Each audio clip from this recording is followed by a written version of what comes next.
میری تفتیش کی کامیابی کا انحصار کیمیکل ایگزامینر کی رپورٹ پر تھا۔ بہرحال مجھے خاصا اطمینان ہوا کہ میں نے کچھ نہ کچھ کامیابی حاصل کر لی ہے۔ رات کے 2:30 بج چکے تھے۔ میں گھر جا کر سو گیا۔ صبح 2 کام کرنے تھے۔ ایک ان دونوں کا ریمانڈ لینا تھا اور دوسرا یہ کہ کلہاڑی 150 میل دور کیمیکل ایگزامینر کے پاس بھیجنی تھی۔ میں صبح معمول سے ذرا دیر سے جاگا، تیار ہو کر تھانے آیا اور محرر ہیڈ کانسٹیبل سے کہا کہ حفیظ اور وحیدہ کا ریمانڈ لینے کے لیے انتظام کرے۔ میں نے تھانے کے احاطے کے پھاٹک کی طرف دیکھا۔ دبلا پتلا سا ایک آدمی ہاتھ میں کلہاڑی لیے چلا آ رہا تھا۔ اسے دیکھ کر مجھے کوفت ہوئی۔ اس وقت تک اپنی سروس میں 4 ایسے کیس میرے پاس آ چکے تھے۔ خامن نے اپنی بیوی کو کسی کے ساتھ قابل اعتراض حالت میں دیکھ لیا تو اس نے بیوی کو یا بیوی اور اس کے آشنا کو قتل کر دیا اور تھانے آ گیا۔ اس نے آلۂ قتل میرے حوالے کیا اور بتایا کہ وہ یہ جرم کر آیا ہے اور لاش یا لاشیں فلاں جگہ پڑی ہیں۔ یہ آدمی بھی مجھے اسی قسم کا خامن نظر آیا۔ میں برآمدے میں کھڑا اسے اپنی طرف آتے دیکھتا رہا، لیکن اس کے کپڑوں پر خون کے چھینٹے نہیں تھے، اور جب وہ قریب آیا تو میں نے اس کی کلہاڑی کو دیکھا۔ اس پر بھی خون نہیں تھا۔ وہ میرے سامنے آن کھڑا ہوا۔ کلہاڑی بائیں ہاتھ میں لے کر اس نے دایاں ہاتھ ماتھے پر رکھا اور مجھے سلام کیا اور مجھ سے پوچھا کہ بڑے تھانے دار آپ ہیں؟ میں نے اسے بتایا کہ میں ہی ہوں۔ اس نے مجھے اندر چلنے کو کہا۔ میں اسے اپنے دفتر لے گیا۔ بختیار پر حملہ میں نے کیا تھا، اس نے کہا۔ دوسرے دن یہ سن کر مجھے افسوس ہوا کہ وہ زندہ ہے۔ آپ مہربانی کریں حفیظ اور وحیدہ کو چھوڑ دیں۔ یوں کسی کے کہنے پر کہ اسے چھوڑ دو اور مجھے بند کر دو، کسی کو چھوڑا نہیں جا سکتا۔ میں نے اسے دوستانہ لہجے میں کہا، تم پوری بات کرو، اگر تمہارا بیان میرے لیے قابل قبول ہوا تو میں تمہارے سامنے ان دونوں کو پوری عزت سے تھانے سے رخصت کروں گا۔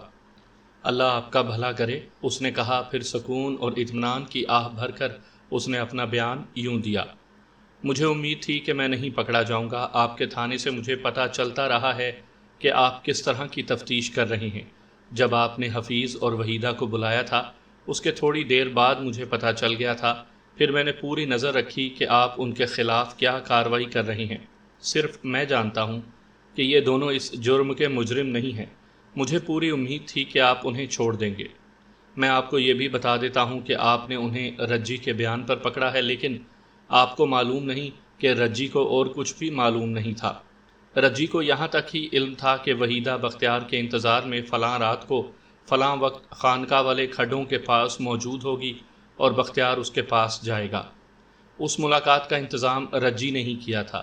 رجی کو تو یہ بھی معلوم نہیں تھا کہ وحیدہ وہاں گئی تھی یا نہیں، اور رجی یہ بھی نہیں جانتی کہ اس ملاقات کو روکنے کے لیے بختیار کے پیچھے پیچھے کون گیا تھا۔ وہ میں تھا۔ بات آگے کرنے سے پہلے مجھے یہ بتاؤ کہ وحیدہ تمہاری کیا لگتی ہے؟ میں نے پوچھا۔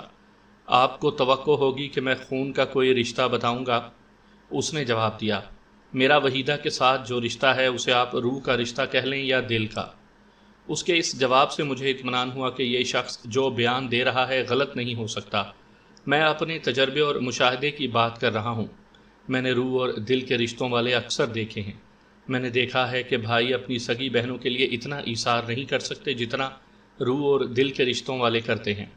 آج کل اخلاق اور کردار اس قدر بگڑ گئے ہیں کہ مغرب زدہ سوسائٹی میں ہمارے بعض پاکستانی اپنے دوستوں کے ساتھ بظاہر جائز طریقے سے، جسے وہ تہذیب کہتے ہیں، بیویوں اور بہنوں کا تبادلہ بھی کر لیا کرتے ہیں۔ میں جس وقت کی بات کر رہا ہوں اس وقت منہ بولے بہن بھائی اکثر دیکھنے میں آتے تھے۔ ایسے بھائی اپنی منہ بولی بہنوں کے لیے جانیں قربان کر دیا کرتے تھے۔ میں نے اس شخص کو بھی جس نے اپنا نام صغیر بتایا تھا وحیدہ کا منہ بولا بھائی سمجھا۔ چہرے مہرے سے یہ آدمی نشئی سا لگتا تھا۔ ایسے آدمیوں سے ہر طرح کے ایثار اور حماقت کی توقع رکھی جا سکتی ہے۔ جناب ملک صاحب، وہ کہہ رہا تھا، میں سب سے پہلے آپ کو وحیدہ کے ساتھ اپنا رشتہ بتا دوں۔ وحیدہ میری برادری کی لڑکی ہے۔ وہ جب 12-13 سال کی تھی تو میرے دل کو اچھی لگنے لگی۔ جوں جوں دن گزرتے گئے وحیدہ کا اچھا لگنا ایک ایسی محبت بن گیا جس نے مجھے مجبور کر دیا کہ میں ہیلے بہانے کر کے ہر روز وحیدہ کو دیکھ لیا کروں۔ میرے دل میں وحیدہ کے لیے ہمدردی بھی تھی۔ ہمدردی اس لیے تھی کہ یہ 7-8 سال کی تھی جب معمولی سے تنازع پر اس کے رشتہ داروں نے اس کے باپ کو دن دہاڑے گلی میں قتل کر دیا۔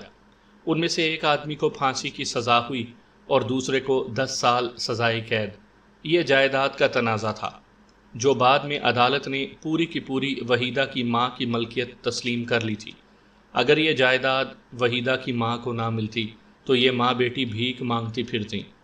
ان کے لیے اللہ کا اور اس کے بعد اس جائیداد کا سہارا تھا جو اب بھی ہے۔ وحیدہ کا کوئی بھائی نہیں۔ جس طرح وحیدہ خوبصورت ہے اسی طرح اس کی ماں بھی خوبصورت تھی۔ لوگوں کو آپ جانتے ہیں کہ بے آسرا بیوہ کو وہ بڑی کمزور چیز سمجھتے ہیں اور اسے سو لالچ دیتے ہیں۔ وحیدہ کی ماں کے قریبی رشتہ دار کوئی نہیں تھے۔ دور کے رشتہ داروں نے اس کی پرواہ نہ کی۔ اس عورت کی اب دشمنی بھی پیدا ہو گئی تھی۔ یہ عورت دو قسم کے آدمیوں کے گھیرے میں آ گئی، ایک جو اسے عارضی یا مستقل بیوی بنانا چاہتے تھے، دوسرے اس کے دشمن۔ ابتدا میں اسے تنگ اور پریشان کیا گیا۔ اس وقت اس عورت کی عمر 30 سال اور 30 سے کچھ اوپر ہو چکی تھی۔ سب کہتے تھے کہ اب یہ عورت گمراہی کی زندگی گزارے گی یا اس کی زندگی تلخیوں میں گزرے گی۔ جناب ملک صاحب، میں اب بھی چاہتا ہوں کہ اس عورت کے پاؤں پر سجدہ کروں۔ اس نے اپنی آبرو کو اپنا ایمان بنا لیا اور مرد بن کر مردوں کے سامنے آ گئی۔ میں اگر اس عورت کی مردانگی کی کہانیاں سنانے لگوں تو آپ مانیں گے نہیں، اور دوسرے آپ مجھے چپ کروا دیں گے اور کہیں گے کہ تم صرف یہ بتاؤ کہ تم نے یہ واردات کس طرح کی ہے۔ مختصر یہ کہ اس عورت نے کسی غیر مرد کا سہارا نہیں لیا۔ گلی میں کھڑے ہو کر اس نے محلے کے 3-4 معزز آدمی بلا لیے، اور جس کسی نے اسے پریشان کیا تھا یا کوئی الٹی سیدھی بات کہہ دی تھی، اسے اس کے گھر سے یا اس کی دکان سے گریبان سے پکڑ کر لے آئی اور معزز لوگوں کے درمیان لا کھڑا کیا۔ کیا آپ مانیں گے کہ اس نے 2 ہٹے کٹے جوانوں کو گلی میں الٹا کر دیا تھا؟ اب تک لوگ اس سے ڈرتے بھی ہیں اور اس کی عزت بھی کرتے ہیں۔ اسے محلے کے بزرگوں نے دوسری شادی کے مشورے دیے، لیکن اس نے اپنے دل سے اپنے مرے ہوئے خاوند کے نام کو نہ نکلنے دیا۔ اگر آج وہ زندہ ہوتی تو وہ یہاں تھانے میں بیٹھی ہوتی۔ اگر وحیدہ مجرم ہوتی تو ماں اپنے ہاتھوں اس کا گلا گھونٹ دیتی، اور اگر آپ اسے بے گناہ حوالات میں بند کر دیتے تو پھر آپ کی خیر نہیں تھی۔ وحیدہ اس ماں کی بیٹی ہے، اس میں بھی ماں نے اپنے جیسے اوصاف اور اپنی جیسی دلیری پیدا کی ہے۔ یہ وحیدہ میرے دل میں اتر گئی۔ آپ جانتے ہیں کہ لڑکی جب جوان ہوتی ہے تو جہاں اس کا رشتہ لینے والے اس کے گھر کے چکر لگانے شروع کر دیتے ہیں، وہاں بعض مغز پھرے جوان ان کی دوستی حاصل کرنے کی بھی کوشش کرنے لگتے ہیں۔ پھر جسے رشتہ نہیں ملتا یا جسے لڑکی دوستی سے دھتکار دیتی ہے وہ اسے بدنام کرنے لگتے ہیں۔ لیکن وحیدہ کے چال چلن کے متعلق کبھی کسی نے کوئی غلط بات نہ کی، بلکہ محلے والے وحیدہ کے اخلاق کی قسمیں کھاتے تھے۔ میں لڑکپن میں وحیدہ کے گھر جایا کرتا تھا۔ یہ سلسلہ ہمارے جوان ہونے تک جاری رہا۔ وحیدہ 16-17 سال کی ہوئی تو بھی اس نے میرے ساتھ بچپن اور لڑکپن والی بے تکلفی رکھی۔ میں نے ایک روز وحیدہ سے اپنی دلی محبت کا اظہار کر دیا۔ وحیدہ نے برا نہیں مانا۔ اس نے کہا کہ اس کی ماں مجھے پسند کرتی ہے، میں اپنی ماں سے کہوں کہ وہ میری ماں کے پاس آئے۔ میں نے وحیدہ سے کہا کہ میں اس کا رشتہ ہی حاصل کرنا چاہتا ہوں، اور اگر اس کا رشتہ نہ ملا تو میں اس کی محبت کو دل سے نہیں نکالوں گا، اور میں قسم کھاتا ہوں کہ ساری عمر شادی نہیں کروں گا۔ وحیدہ نے مجھے بڑی سنجیدگی سے کہا کہ بے وقوفی کی باتیں نہ کرو، اللہ کو ہمارا میل منظور ہوا تو ہماری شادی ہو جائے گی، اگر نہ ہوئی تو اپنی اپنی قسمت ہے، تم کہیں شادی کر لینا۔ جناب ملک صاحب، وحیدہ نے میری محبت کو قبول کر لیا، لیکن اس کا رشتہ مجھے نہ مل سکا۔ جب رشتے سے جواب ہوا تو مجھے ایسے لگا جیسے میں پاگل ہو جاؤں گا۔ اس انکار کے باوجود میں اس کے گھر جاتا رہا، اور اس کی ماں مجھے پہلے کی طرح اچھا سمجھتی رہی۔ ایک روز وحیدہ کی ماں نے مجھے اپنے پاس بٹھا لیا اور بڑے پیار سے مجھے سمجھانے لگی کہ اس نے رشتے سے انکار کیوں کیا ہے۔ اس نے انکار کی وجہ یہ بتائی کہ میری ماں بڑی تنگ نظر اور لڑاکا عورت ہے، اور میرا باپ اس سے بھی 2 ہاتھ آگے ہے۔ ہماری حویلی تو خاصی بڑی ہے، لیکن ہم 6 بھائی اور 2 بہنیں ہیں۔ وحیدہ کی ماں کہتی تھی کہ وحیدہ اس کی ایک ہی بیٹی ہے، اور اسے وہ ایسی جگہ دے گی جہاں ایک تو اسے ساس سسر اچھے ملے اور دوسرے الگ تھلگ رہنے والا خاوند ملے۔ اس نے ٹھیک کہا تھا۔ میرے ماں باپ نے گھر کو ہمارے لیے بھی جہنم بنا رکھا تھا۔ میں اگر وحیدہ کو بیاہ لاتا تو اسی جہنم کے ایک کونے میں اسے بٹھا دیتا۔ وحیدہ کی ماں نے مجھے کہا کہ میرے گھر آتے رہا کرو، تم مجھے اچھے لگتے ہو۔ وحیدہ نے کبھی محبت کا اظہار نہیں کیا تھا، لیکن میری محبت کی اس نے بہت قدر کی۔ وہ مانتی تھی کہ میں اسے روح کی گہرائیوں سے چاہتا ہوں، لیکن وہ اپنی ماں کے حکم کو ایمان کا درجہ دیتی تھی۔ پھر ملک صاحب 2 سال گزرے، وحیدہ کی شادی حفیظ کے ساتھ ہو گئی۔ سچ پوچھئے تو حفیظ وحیدہ کے ہی قابل تھا، ہنسمکھ اور دلیر۔ وہ رہنے والا تو کہیں اور کا ہے، یہاں اس کا کاروبار اور بڑا اچھا مکان ہے۔ وحیدہ اس قدر پاک اور با اخلاق لڑکی ہے کہ اس نے مجھے اپنے خاوند کے گھر بلایا۔ میں گیا تو اس نے مجھے اپنے خاوند سے ملوایا اور اسے کہا کہ یہ میرا منہ بولا بھائی ہے، یہ جب چاہے گا میرے گھر آئے گا۔ حفیظ بڑے کھلے دل کا آدمی ہے، وہ مجھ سے بغل گیر ہو کر ملا۔ یوں سمجھیے کہ وحیدہ نے مجھے خرید لیا۔ اس کی محبت میرے لیے پاگل پن کی صورت اختیار کر گئی۔ میں اس وقت اپنے آپ کو اس دنیا میں سمجھتا تھا۔ جب میں کبھی کبھار وحیدہ کے گھر جاتا تھا، وہاں سے نکل کر مجھے کچھ سمجھ میں نہیں آتی تھی کہ میں کیا کروں اور کہاں جاؤں۔ میں گھر والوں کے لیے بیکار ہو گیا۔ مجھے باپ اور بھائیوں نے مارا پیٹا بھی کہ میں بالکل نکما ہو گیا ہوں۔ میں نے چرس میں سکون حاصل کیا، یہاں سے میں چرس کا عادی ہو گیا۔ چرس نے مجھے غلط لوگوں کی منڈلی پر جا بٹھایا۔ بڑی تیزی سے میں بدماشوں کی قطار میں شامل ہو گیا اور لوگ مجھے بدماش سمجھنے لگے۔ بدماشوں کی منڈلی میں میری ملاقات رجی سے ہوئی۔ رجی کے متعلق پتہ چلا کہ در پردہ کیا کچھ کر سکتی ہے۔ میرا اس کے ساتھ ویسا ہی دوستانہ ہو گیا۔ آپ جانتے ہیں کہ اس قسم کی عورتیں کسی کا راز اپنے دل میں نہیں رکھا کرتی۔ ایک روز اس نے خود ہی مجھے کہا کہ تم نے کبھی مجھے کوئی کام نہیں بتایا۔ میں چرس کے نشے میں تھا۔ میں نے اسے کہا کہ میرے سامنے پری کو لا کھڑا کر دو تو میں اس کو بھی لات مار دوں گا۔ اس نے کہا کہ تم کس پری کے چکر میں پڑے ہوئے ہو؟ میں نے اسے وحیدہ کا نام بتا دیا۔ یہاں میں آپ کو ایک اور بات بتا دوں کہ وحیدہ نے مجھے اپنے گھر میں آنے کی کھلی اجازت دے دی تھی، لیکن میں 2-3 مرتبہ ہی اس کے گھر گیا۔ اس کے فوراً بعد میں نے چرس پینی شروع کر دی اور میرا شمار بدماشوں میں ہونے لگا، تو میں نے وحیدہ کے گھر نہ جانے کی قسم کھا لی۔ وہ گھر میرے لیے بڑا پاک ہے جہاں وحیدہ رہتی ہے۔ میں اس گھر کے دروازے کو اپنے ناپاک سائے سے بھی پاک رکھنا چاہتا تھا۔ یوں سمجھ لیں کہ وحیدہ کے ساتھ میرا اس طرح تعلق ٹوٹ گیا کہ میں اس کے گھر نہیں جاتا تھا۔ کبھی دور سے دیکھ لیتا تھا، لیکن اس کی محبت ایسی تھی جیسے میں سانس لیتا تھا۔ اگر میں اس محبت کو دل سے نکال دیتا تو وہ میرا آخری سانس ہوتا۔ تھوڑے دنوں پہلے کی بات ہے کہ رجی سے ملاقات ہو گئی۔ گپ شپ چلی تو اس نے کہا کہ اپنی جس پری کی خاطر تم آسمان کی پریوں کو لات مارتے تھے نا، وہ کسی اور کی ہو چکی ہے۔ میں نے پوچھا کہ وہ کس کی بات کر رہی ہے؟ اس نے وحیدہ کا نام لیا۔ میں نے اس قدر زور سے اس کے منہ پر تھپڑ مارا کہ عورت ذات چکرا کر رہ گئی۔ وہ کوئی شریف عورت نہیں تھی۔ اس نے مجھے خوب گالیاں دی اور کہا کہ وہ مجھے وحیدہ کو ایک غیر مرد کے ساتھ موقع پر دکھائے گی۔ اگر مجھے ذرا سا بھی یقین ہوتا کہ یہ بدماش عورت سچ کہہ رہی ہے تو میں اسی وقت وحیدہ کے گھر چلا جاتا، لیکن رجی کو میں جانتا تھا۔ 2 دلوں کو جوڑنا اور کسی سے پیسے لے کر جڑے ہوئے 2 دلوں کو توڑنا اس کا کاروبار اور اس کا کمال تھا۔ میں نے اسے کہا کہ میں اسے تھوڑے سے دنوں کی مہلت دوں گا، یا تو وہ میرے پاؤں پر سر رکھ کر معافی مانگے، یا مجھے وحیدہ کو کسی غیر مرد کے ساتھ دکھا دے، یا پھر مرنے کے لیے تیار ہو جائے۔ 4 ہی دن گزرے تھے کہ رجی ملی اور کہنے لگی کہ آج رات فلاں وقت خانقاہ کے کھڈوں کے پاس چلے جانا، وہاں تمہیں بختیار اور وحیدہ اکٹھے ملیں گے، یا وحیدہ کھڑی ملے گی یا بختیار اکیلا کھڑا نظر آئے گا اور وحیدہ وہاں آ جائے گی۔ میں عقل سے تو عاری ہو ہی چکا تھا۔ جب میں چرس کے نشے میں ہوتا تھا تو میں سمجھتا تھا کہ مجھ میں عقل ہے۔ میں نے گھر سے کلہاڑی لی اور وحیدہ کی گلی کی نکڑ پر جا چھپا۔ تھوڑی دیر بعد گلی کی بتی کی روشنی میں نے حفیظ کو گھر سے نکلتے دیکھا۔ وہ ایک طرف چلا گیا۔ تھوڑی دیر بعد وحیدہ بھی باہر نکلی۔ اس نے دروازے میں رک کر دائیں بائیں دیکھا اور وہ بھی چلی گئی۔ میں اس کے پیچھے چل پڑا۔ گلیوں کے 2-3 موڑ مڑ کر میدان شروع ہو جاتا ہے۔ وحیدہ اس میدان میں نکل گئی اور وہ خانقاہ کی طرف چل پڑی۔ میں اس کے پیچھے پیچھے گیا۔ ایک طرف سے ایک اور محلے کی گلی میدان سے ملتی ہے، وہاں بتی لگی ہوئی ہے۔ میں اس گلی کے قریب سے گزرنے لگا تو ایک آدمی گلی میں سے میدان کی طرف نکلا۔ اس نے میری طرف نہ دیکھا، لیکن میں نے بڑی اچھی طرح پہچان لیا، وہ بختیار تھا۔ اب کوئی شک نہ رہا، میرا دماغ پھر گیا۔ جب بختیار خاصا آگے چلا گیا جدھر وحیدہ گئی تھی تو میں بھی اس کے پیچھے چلا گیا۔ اب گہرا اندھیرا تھا، مجھے بختیار ایک سائے کی طرح نظر آ رہا تھا۔ تھوڑی دور جا کر مجھے ایک اور سایہ سا کھڑا نظر آیا۔ اس میں کوئی شک نہ تھا کہ وہ وحیدہ ہے۔ میں اور تیز چل پڑا۔ بختیار اس قدر مستی میں تھا کہ اسے اپنے گرد و پیش کا کوئی ہوش نہ تھا۔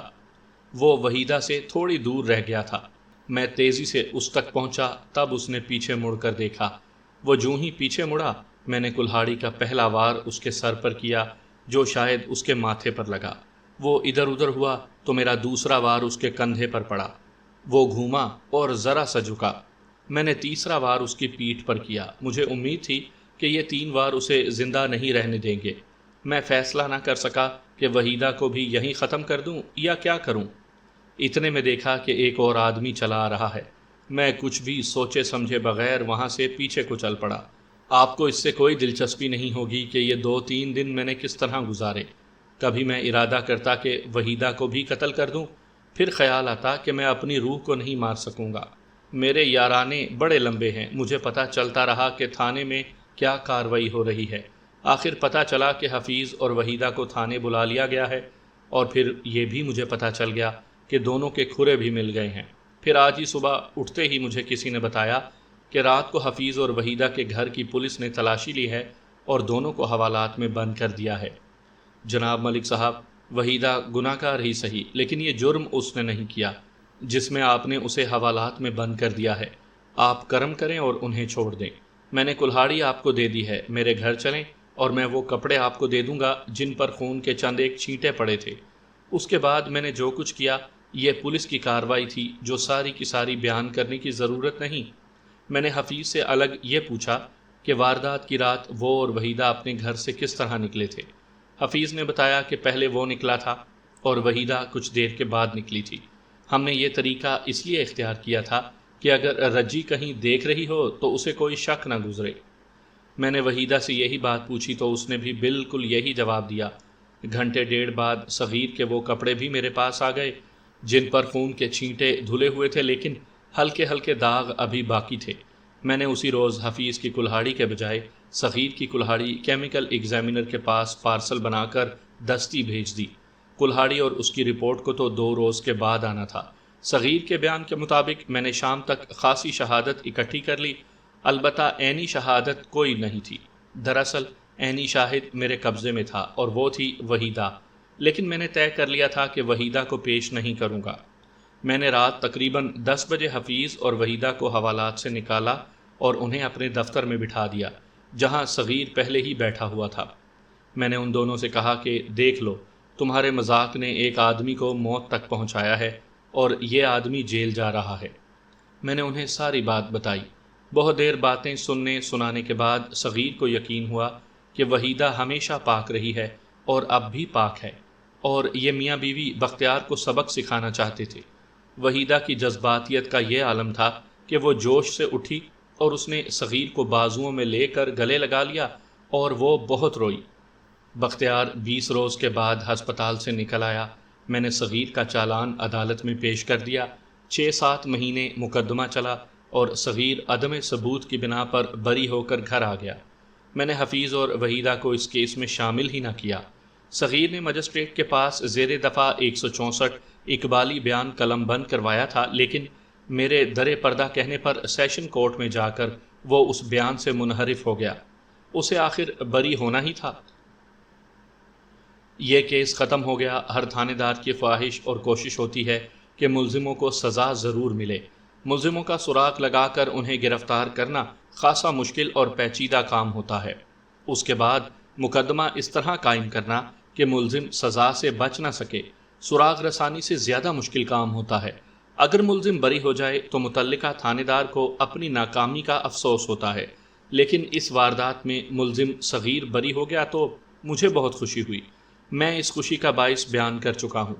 مجھے بہت اطمینان ہوا کہ میں اس کیس کو جس انجام تک پہنچانا چاہتا تھا یہ اسی انجام کو پہنچا، مگر اس کیس کا تعلق جن لوگوں کے ساتھ تھا انہوں نے اسے ختم نہ ہونے دیا۔ مجھے یاد نہیں کہ 1 مہینہ گزرا یا 1.5 یا 2 مہینے گزر گئے تھے کہ ایک روز انوری اور راحیلہ کا باپ ان کی ماں کے ساتھ تھانے میں آیا۔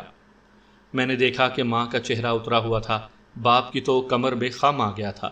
اس کی آنکھیں بتا رہی تھیں کہ روتا رہا ہے، اب پھر رو پڑے گا۔ اس شخص پر مجھے ترس آ رہا تھا، مگر اس کی بیوی کو دیکھ کر مجھے غصہ آ گیا۔ اب کیا لینے آئی ہو؟ وہ دونوں میرے دفتر میں بیٹھ گئے تو میں نے اس عورت سے پوچھا۔ انوری لاپتہ ہو گئی ہے۔ اس نے روتی ہوئی آواز میں جواب دیا، کیا یہ اچھا نہیں ہوا؟ میں نے کہا، تم نے اپنی لڑکیوں کو جس پٹڑی پر چڑھایا تھا وہ ادھر ہی کہیں چلی جاتی ہیں، جہاں اس قسم کی لڑکیوں کا کچھ پتہ نہیں چلتا کہاں غائب ہو گئی ہیں۔ باپ کے آنسو بہنے لگے تھے جنہیں وہ سر جھکا کر رومال سے پونچھ رہا تھا۔ لڑکی بالغ ہے بیگم صاحبہ، میں نے کہا، وہ 2-4 سال کی نادان بچی نہیں ہے، اپنی مرضی سے کسی کے ساتھ چلی گئی ہے۔ میں ماں ہوں، اس نے آنسو بہاتے ہوئے سسکتی زبان میں کہا، اگر مجھے پتہ چل جائے کہ اپنی مرضی سے گئی ہے تو مجھے تسلی ہو جائے گی۔ اسے آخر دوسرے گھر ہی جانا تھا، لیکن مجھے ڈر ہے کہ اسے اغوا کیا گیا ہے اور ہو سکتا ہے اسے قتل کر دیا جائے۔ ایسا کون ہے جس نے اتنی خوبصورت لڑکی کو اغوا کیا اور قتل کر دیا ہوگا؟ میں نے پوچھا۔ بختیار، اس نے جواب دیا۔ بختیار کو ایسی ضرورت کیا آن پڑی ہوگی کہ انوری کو قتل کر دے؟ انوری کو خاموش کرنے کے لیے، اس نے جواب دیا، اپنا راستہ صاف کرنے کے لیے۔ دراصل وجہ ایک اور ہے ملک صاحب، انوری کے باپ نے کہا۔ بختیار کو شک ہے کہ اس پر قاتلانہ حملہ انوری نے کرایا ہے۔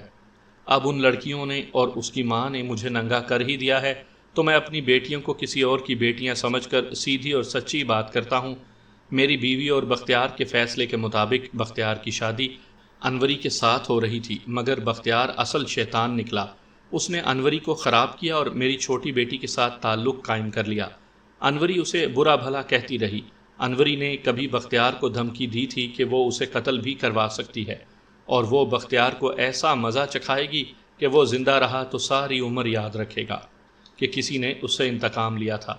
آپ نے دیکھ لیا ہے کہ بختیار سے کیسا انتقام لیا گیا ہے۔ اس شخص کا بیان سنانے سے پہلے میں آپ کو یہ بتا دوں کہ یہ راز صرف مجھے معلوم تھا کہ صغیر نے وحیدہ کی محبت کے جوش میں آ کر اس کی عزت کی خاطر بختیار پر قاتلانہ حملہ کیا تھا۔ کسی کو پتہ چل بھی نہیں سکتا تھا۔ میں نے وحیدہ اور اس کے خامند حفیظ کو نہ تو تفتیش کے ریکارڈ پر لیا تھا، نہ انہیں عدالت میں پیش کیا تھا۔ بختیار کے لیے یہ ایک معمہ تھا کہ صغیر کو اس کے ساتھ کیا دشمنی ہو سکتی تھی۔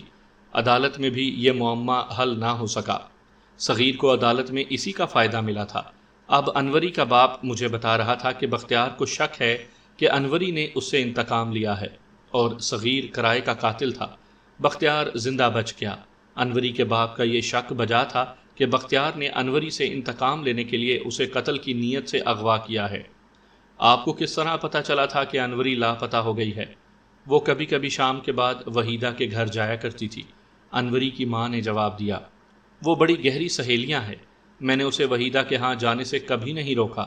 وحیدہ بھی بیچاری پریشان ہے، خامند سے الگ ہو گئی ہے، اپنی ماں کے مکان میں رہتی ہے۔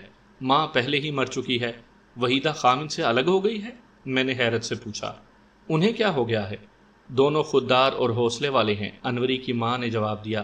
اصل وجہ تو معلوم نہیں، مجھے اچانک خیال آ گیا کہ میں وحیدہ اور حفیظ میں دلچسپی کا اظہار کر رہا ہوں، جو مجھے ان میاں بیوی کے سامنے نہیں کرنا چاہیے۔ میں نے انہیں کہا کہ وہ اپنی بیٹی کی بات کریں۔ میں نے اس حیرت کو چھپا لیا کہ آپس میں اتنی زیادہ محبت کرنے والے الگ کیوں ہو گئے۔ انوری کل شام بتا کر گئی کہ وحیدہ کے ہاں جا رہی ہے، ماں نے کہا۔ بہت وقت گزر گیا تو میں نے انوری کے بھائی کو وحیدہ کے گھر بھیجا کہ انوری کو لے آئے۔ لڑکا جواب لے کر آیا کہ انوری وحیدہ کے گھر گئی ہی نہیں۔ میں نے لڑکے سے کہا کہ بختیار سے پتہ کرے۔ لڑکے نے واپس آ کر بتایا کہ بختیار نے لڑکے کو گالی گلوچ کی اور اسے کہا کہ آئندہ وہ اس کے گھر نہ آئے۔ کیا بختیار اپنے گھر مل گیا تھا؟ وہ اپنے گھر سویا ہوا تھا، ماں نے جواب دیا۔ پھر تم اس پر کس طرح شک کر سکتی ہو کہ اس نے تمہاری بیٹی کو اغوا کیا ہے؟ میں نے کہا، وہ اس وقت اپنے گھر میں سویا ہوا تھا، اس کے پاس روپیہ پیسہ ہے۔ انوری کے باپ نے کہا، اس کا یارانہ غنڈوں بدماشوں کے ساتھ ہے، وہ جو کام خود نہیں کر سکتا دوسروں سے کروا تو سکتا ہے۔